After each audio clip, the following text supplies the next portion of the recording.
In the late 1990s, a new wave of horror swept through cinemas, bringing a resurgence of the slasher genre that had once ruled the screen in the 80s. But this time, things were different. With its witty self-awareness and genre-savvy characters, Scream revitalised horror for a younger generation, turning familiar tropes into clever commentary on the genre. Suddenly, Wes Craven had made horror cool again in ways that we will definitely eventually talk about on this channel, but today we're here to talk about what happened when studios scrambled to get a piece of the same pie while it was still in the oven, and that brings us to a film just released 1 year later in 1997. I Know What You Did Last Summer is a classic within the slasher subgenre. Directed by fellow Scotsman Jim Gillespie, the film follows four friends stalked by a serial killer who appears to have some sort of connection to an incident in their past. The teens are forced to reunite when our main character, Julie, receives a note from someone claiming to know their biggest secret, despite a pact that made it impossible for them to share any information about what happened that fateful time last year.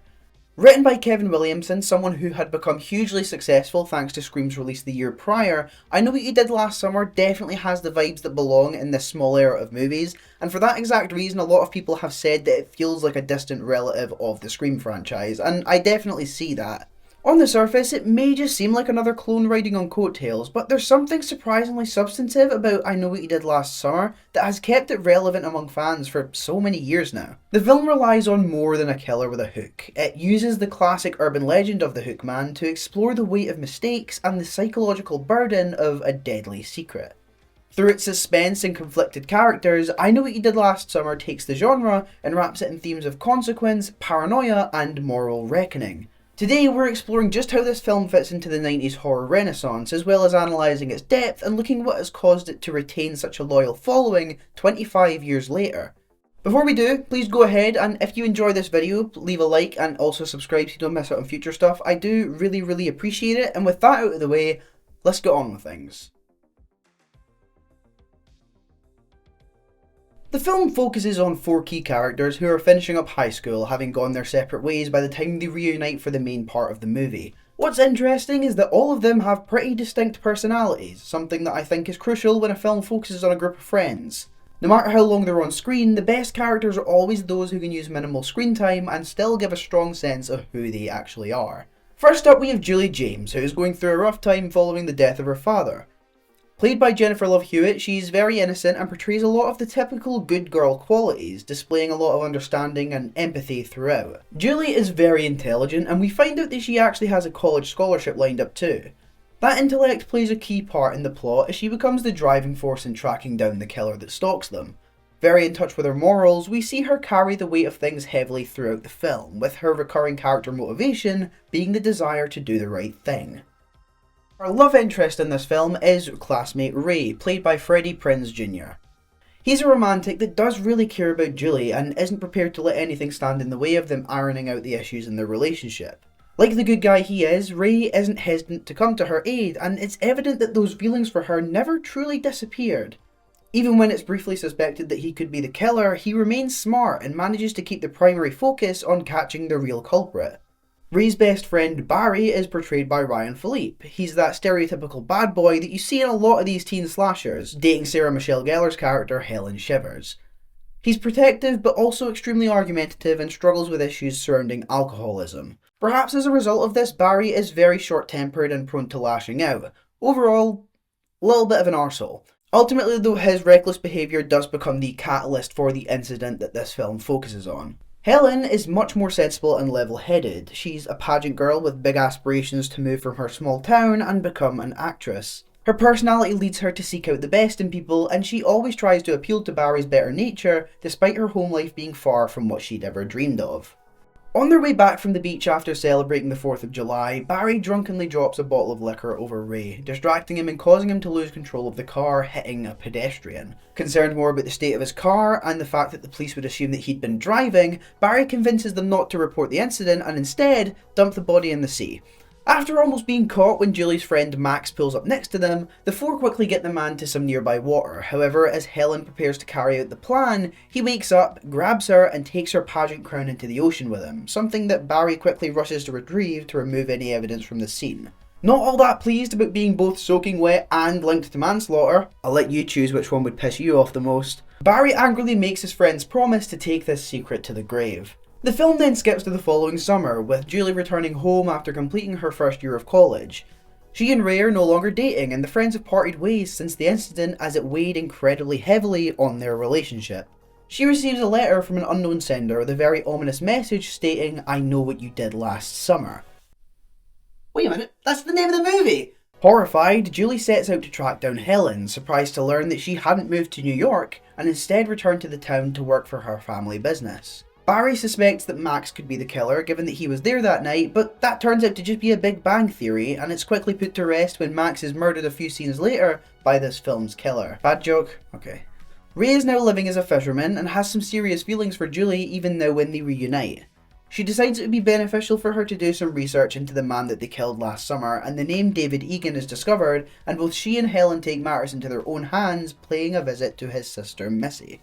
This doesn't sit very well with the killer, unhappy with how these girls are beginning to close in on him, and in an attempt to scare them off, breaks into Helen's home and cuts her hair while she sleeps. Max's body disappears, which leads the group to quickly point fingers at Ray, but he then reveals that he also got a letter from the killer. This prompts Julie to return to Missy's house and attempt to find out more about David, but something feels very off when Missy tells her about his suicide after the death of his girlfriend. Upon reading David's final note, Julie makes a horrible discovery when she realises that the handwriting matches that of the letter, revealing that what she's reading right now isn't just a suicide note, it's a threat. Barry is unfortunately the next name that ends up on the kill count.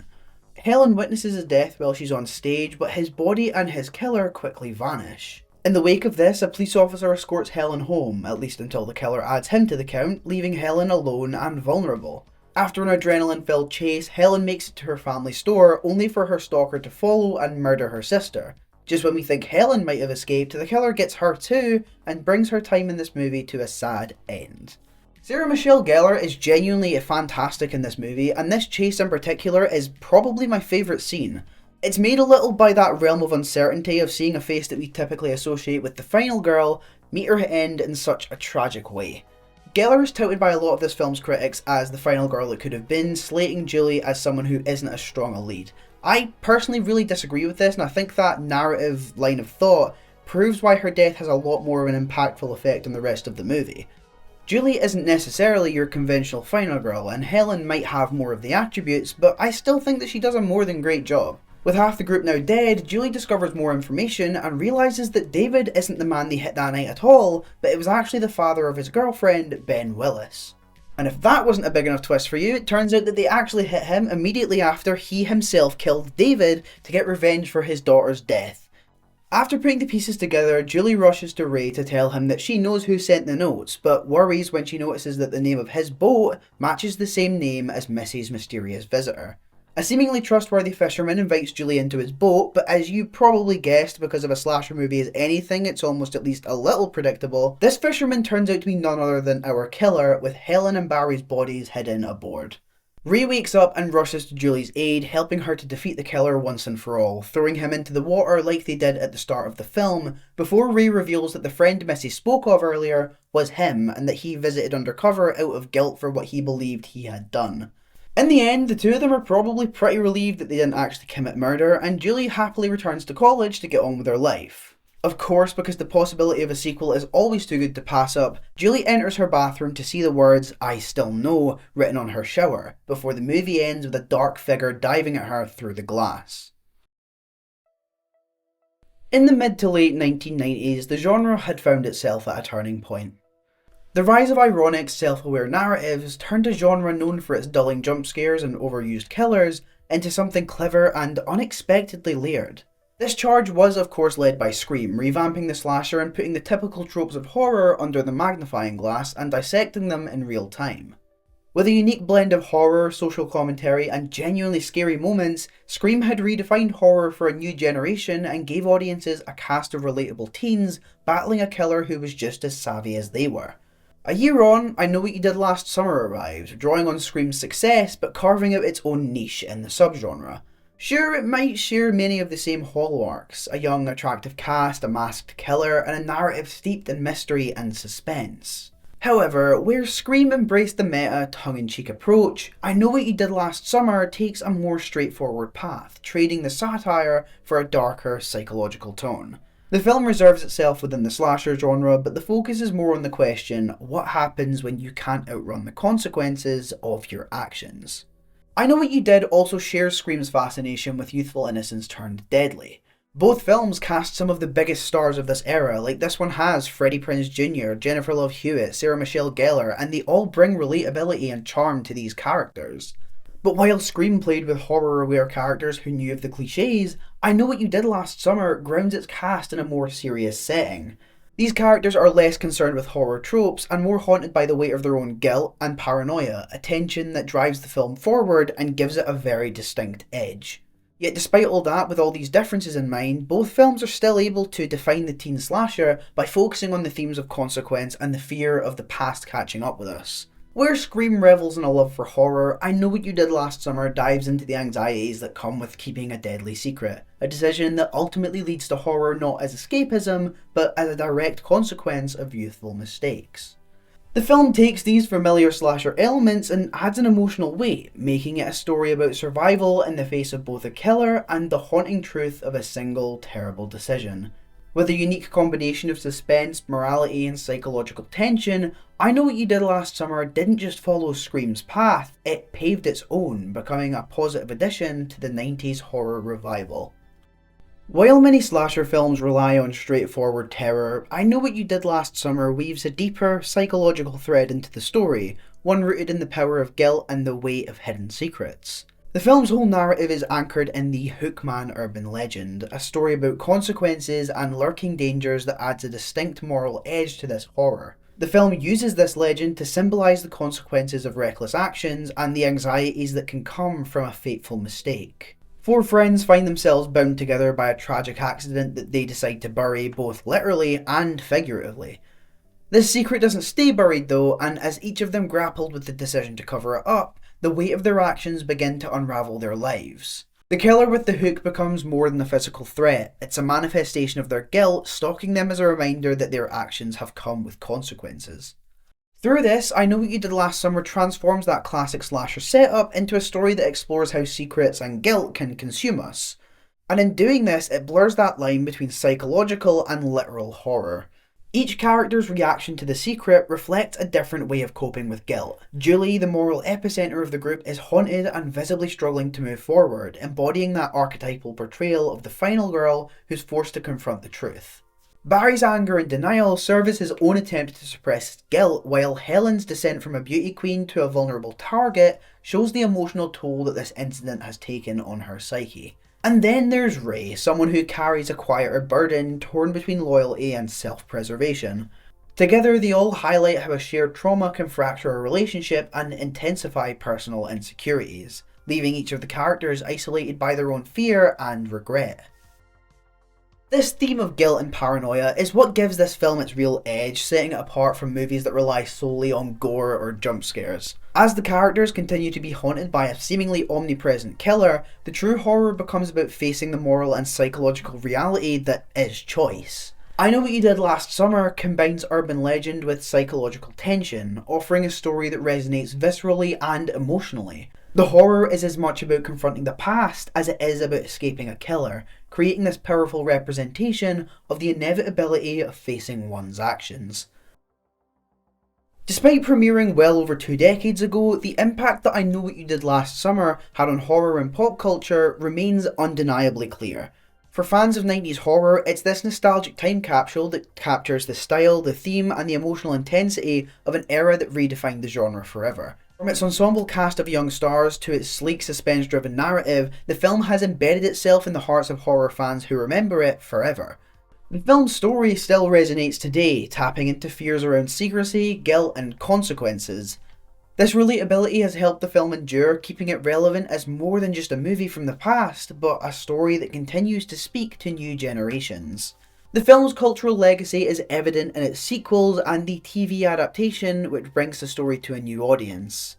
Though the original film didn't take that self-aware route popularised by Scream, its still straightforward and earnest approach helped it become a classic in its own right, a slasher with real stakes, real consequences, and a dark edge that sets it apart from its genre buddies. I Know What You Did Last Summer represents a bridge between classic horror legends and modern storytelling. using a slasher framework to explore themes of morality, consequences, and guilt. Its continued presence in horror culture and its impact on later films and series are testament to its lasting effect. For those who grew up with it, it's a haunting reminder of that era, a decade defined by youthful energy, fear of the unknown, and the understanding that secrets once made can never really stay buried. This film stands as the definitive one of its era, a film that doesn't just chase thrills but uses its scares to delve into the anxieties and the emotional weight of adolescence. By merging an urban legend with psychological tension, the film explores several complex themes. And this depth, paired with a suspenseful slasher format, is what makes it a lot more than just another 90s horror movie. It's a haunting story of morality that resonates a lot with audiences who love the film. The legacy lies in its ability to strike a balance between entertainment and introspection, delivering scares that feel both personal and grounded. Its characters are flawed, relatable, and bound by a shared mistake that remind us of how one moment can change absolutely everything. As I've looked back on this film, I'm just reminded of how it's so much more than just a product of its era. It's a piece of horror history that captures that vulnerability of youth, the thrill of suspense, and the power of unresolved secrets. Whether we see it as a throwback, a solid slasher, or a cautionary tale about action and consequence, I Know What You Did Last Summer remains deeply woven into the fabric of horror history. It's a film that continues to capture new fans, drawing them into a story of horror and regret, forever reminding us that some secrets are just impossible to outrun. Me again, once more, I don't want to make this a regular thing where I'm jumping in at the end of videos to do its own little outro thing, but I just wanted to say if you did enjoy this video a lot in particular, the first half of this was largely written by Ailey, who for a long time has been helping out with videos behind the scenes. I've seen her name credited a few times at the end of videos, and it will definitely be credited here. It's also somewhere at the start of the video with the title card. And yeah, I think she did a really good job on this one. I think it's a very strong video, and hopefully you all agree. I'm not going to keep this one going too long though, so once again, if you did enjoy it, leave a like, subscribe, comment your thoughts on I Know What You Did Last Summer, all that good stuff. And until next time, I've been Media13, and I will see you later.